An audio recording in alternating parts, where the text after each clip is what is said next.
Assalamualaikum warahmatullahi wabarakatuh. Salam sejahtera bagi kita semua. Hari ini Rabu tanggal 19 Mei 2021 akan dilaksanakan sidang ujian skripsi dengan judul Partisipasi Masyarakat dalam Pembangunan Jamban di Desa Saurenu, Kecamatan Sipora Selatan, Kabupaten Kepulauan Mentawai. Dan perkenalkan, nama saya Samaria Sarabika Digon. Dalam kesempatan kali ini, saya ingin mengucapkan banyak terima kasih kepada Bapak Ibu dosen penguji. Terima kasih telah mempersilahkan saya untuk presentasi. Dengan presentasi kali ini, saya akan membahas 3 poin utama. Yang pertama adalah alasan saya memilih judul ini yang meliputi latar belakang masalah, rumusan masalah, tinjauan penelitian, tinjauan pustaka, dan tinjauan sosiologi. Yang kedua, ada metode penelitian yang meliputi pendekatan dan tipe penelitian, unit analisis dan analisis data, serta lokasi penelitian. Dan yang terakhir adalah hasil penelitian serta kesimpulan. Langsung saja saya akan membahas poin yang pertama. Poin pertama, latar belakang. Pembangunan merupakan perubahan yang direncanakan dengan tujuan untuk mengubah keadaan yang tidak dikehendaki ke arah yang dikehendaki. Partisipasi merupakan kesadaran mengenai kontribusi yang dapat diberikan oleh pihak-pihak lain untuk suatu kegiatan. Jamban adalah suatu bangunan yang dipergunakan untuk membuang tinja atau kotoran manusia yang biasa disebut kaktus atau WC. Menurut kajian WHO, pada tahun 2010 sebesar 1,1 miliar orang atau 17% penduduk dunia masih buang air besar di daerah yang terbuka. Di antaranya ada India, Indonesia, Cina, Ethiopia, Pakistan, Nigeria, Sudan, Nepal, Brasil, Niger atau Afrika Barat. Tidak hanya dunia, melainkan Indonesia sendiri, di mana membedakan 10 provinsi yang perilaku buang air sembarangan dan buang air pada tempatnya, di mana 5 provinsi yang dengan persentase tertinggi rumah tangga yang berperilaku benar dalam buang air besar, diantaranya ada DKI Jakarta, Yogyakarta, Kepulauan Riau, Kalimantan Timur, dan Bali, serta 5 provinsi terendah perilaku buang air besar sembarangan, di mana ada Sumatera Barat. Nah, di Sumatera Barat ini ada perilaku buang air besar yang sembarangan, ada Mentawai sendiri, pesisir selatan, dan provinsi lainnya ada Papua, Kalimantan Selatan, Sumatera Utara, dan Aceh. Jika kita berbicara mengenai Mentawai, Kepulauan Mentawai adalah salah satu kabupaten yang terletak di Sumatera Barat. Nah, masyarakat Kepulauan Mentawai sendiri mempunyai kebudayaan mayoritas, kebudayaan yang masih mempercayai misalnya si kere, si dukun. Dan jika kita kaitkan dengan masa lampau, di mana masyarakat Mentawai ini di zaman lampau itu mereka terkadang jika ingin melakukan buang air, mereka sering buang air di kandang babi.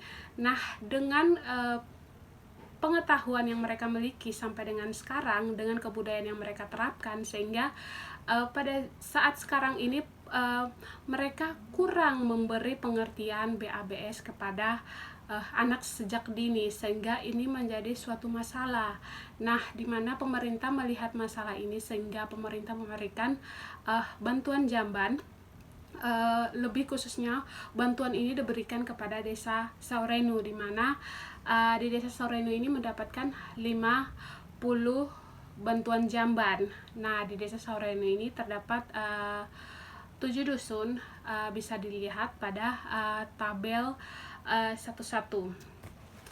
Lanjut, dengan permasalahan-permasalahan tadi, sehingga peneliti tertarik untuk meneliti hal ini, di mana rumusan masalah bagaimana partisipasi masyarakat dalam program pembangunan jamban. Yang kedua, ada tujuan penelitian, di mana dibagi menjadi dua, tujuan umum dan tujuan khusus.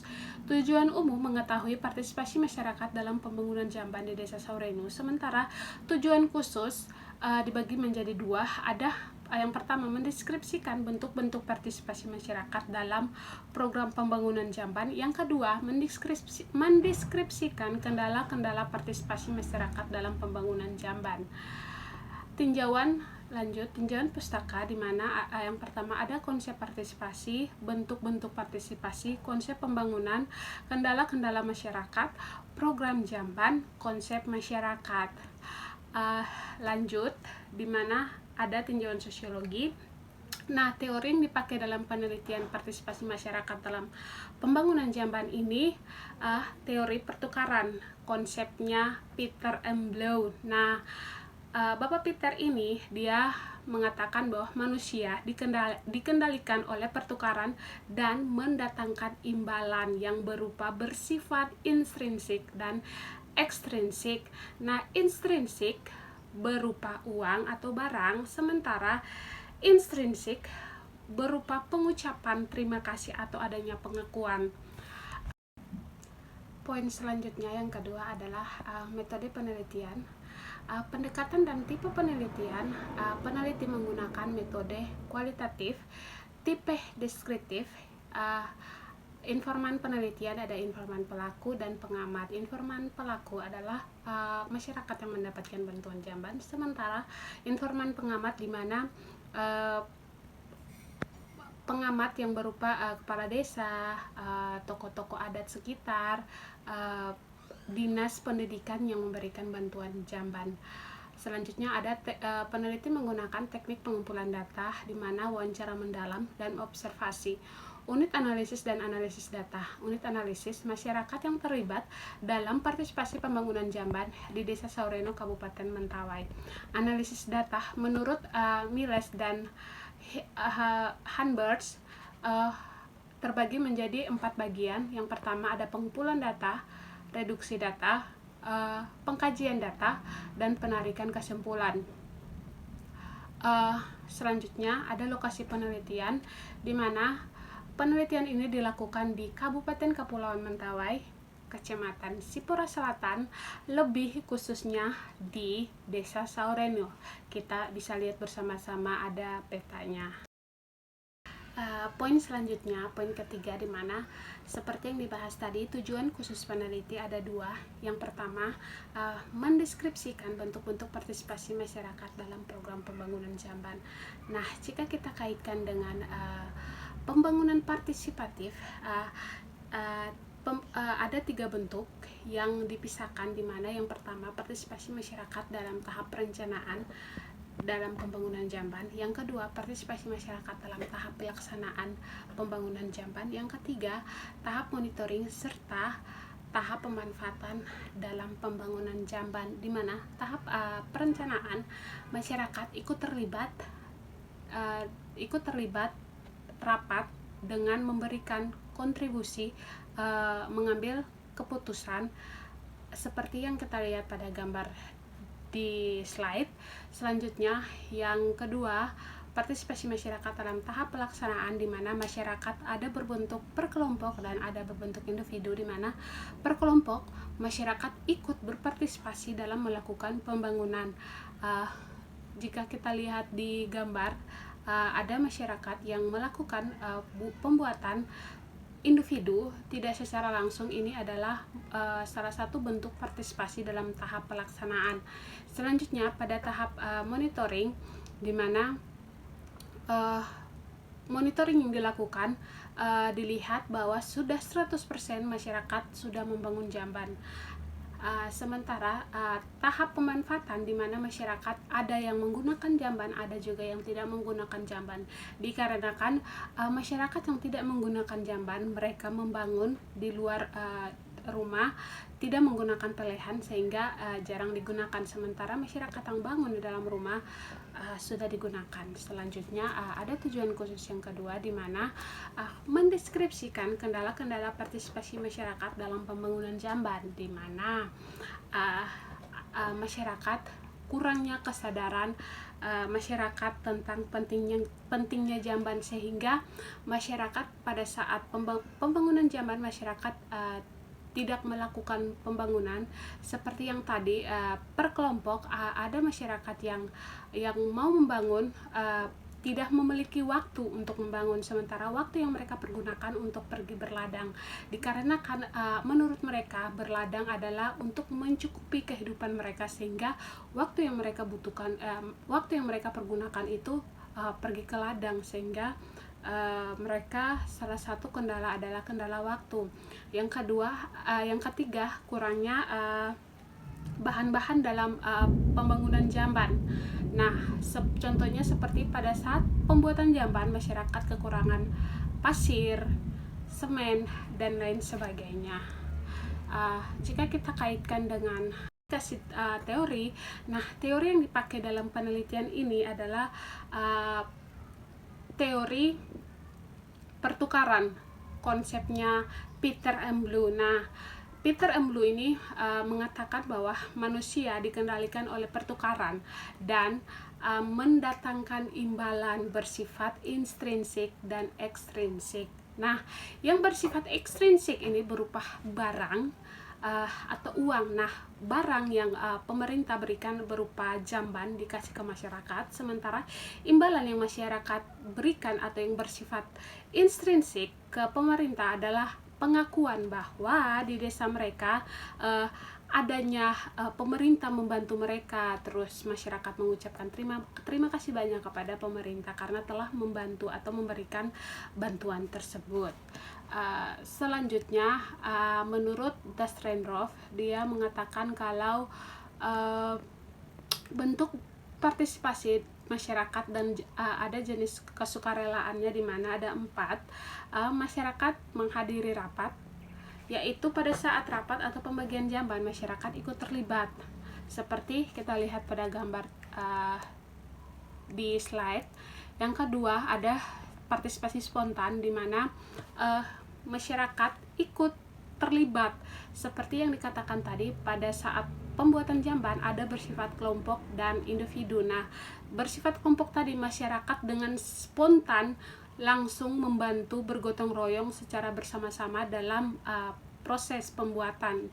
Yang ketiga, ada partisipasi terinduksi. Nah, partisipasi terinduksi ini adanya dorongan dari orang lain untuk melakukan atau membantu. Nah, salah satu proses pembuatan jamban yang peneliti dapatkan informasi bahwa ada masyarakat yang bekerja secara individu, tapi ia meminta bantuan kepada tetangganya, sehingga tetangganya ini secara terinduksi untuk membantu tetangga yang membuat jamban. Nah, yang terakhir ada partisipasi tertekan oleh kebiasaan, di mana partisipasi tertekan oleh kebiasaan ini masyarakat mau tidak mau harus membantu terlibat dalam pembuatan jamban. Ketika masyarakat itu tidak terlibat, dia akan dikenakan sanksi. Selanjutnya, penutupan, ada kesimpulan di dalam pembangunan jamban terdapat 3 tahap pembangunan partisipasi masyarakat dalam pembangunan jamban, yaitu yang pertama tahap perencanaan, yang kedua tahap pelaksanaan, yang ketiga tahap monitoring serta pemanfaatan. Terus ada beberapa kendala-kendala yang dialami oleh masyarakat. Nah, yang pertama kurangnya kesadaran masyarakat tentang pentingnya jamban, yang kedua kendala waktu, yang ketiga ada kurangnya bahan-bahan dalam pembuatan jamban. Selanjutnya, bentuk partisipasi masyarakat dan jenis jenjang kesukarelaan menurut Dastrendorf ada 4. Yang pertama, masyarakat menghadiri rapat. Yang kedua, partisipasi spontan. Yang ketiga, partisipasi terinduksi. Dan yang keempat, partisipasi tertekan oleh kebiasaan. Yang terakhir, saran kepada masyarakat agar pembangunan jamban pembangunan jamban cepat selesai diharapkan kepada semua masyarakat untuk saling bekerja sama dalam melancarkan proses pembangunan. Contohnya saja dengan membagi waktu dan meluangkan waktu untuk saling bekerja sama atau bergotong royong. Yang kedua, untuk pemerintah daerah agar dapat lebih menyokong pembangunan di Desa Soreno, karena masyarakat lokal sendiri karena bagi masyarakat lokal sendiri bantuan dari pihak pemerintah daerah sangatlah kurang dirasakan oleh masyarakat Desa Soreno. Mungkin itu yang bisa peneliti sampaikan, kurang lebihnya mohon maaf. Terima kasih. Assalamualaikum warahmatullahi wabarakatuh.